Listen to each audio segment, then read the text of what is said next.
wow, what a huge accomplishment. And I'll be honest with you, you and I were presenting at a conference together in Cleveland. And you were presenting, and you were talking.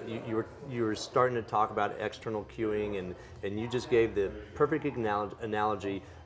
When you come out of your start, you want to come out like a jet plane coming off the runway versus a helicopter. Yep. And I was like, that is simplistically brilliant, and I use that all the time now.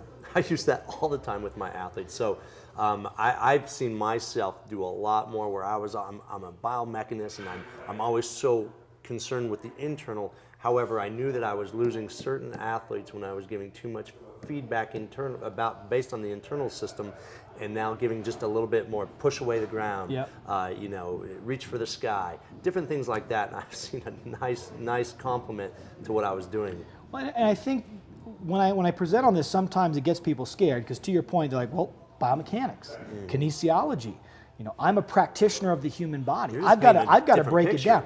Exactly. And one of the best quotes, and I'm sure I'm not going to say it perfectly, is, storytelling helps define what something is, or rather, analogies help to teach a concept without having the error of trying to define its complexities. Whereby through an analogy or story or a metaphor, we can bring forth a principle, a concept, like coming out at an angle or jumping as high as you can, which in and of itself has all this complexity to get it done.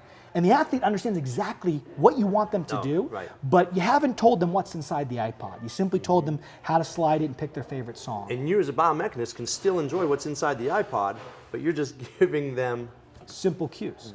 And in doing so, when you give the simple cue or the analogy, you're observing, you're a keen observer to make sure that that cue is actually fixing the errors that you identified. And if it doesn't, you come up with a new cue. Or maybe you inevitably realize that I cannot fix this pattern with words alone. And you get them into physical therapy and you see, there's a mobility issue. Or you get them in the weight room, you see that there's a strength issue.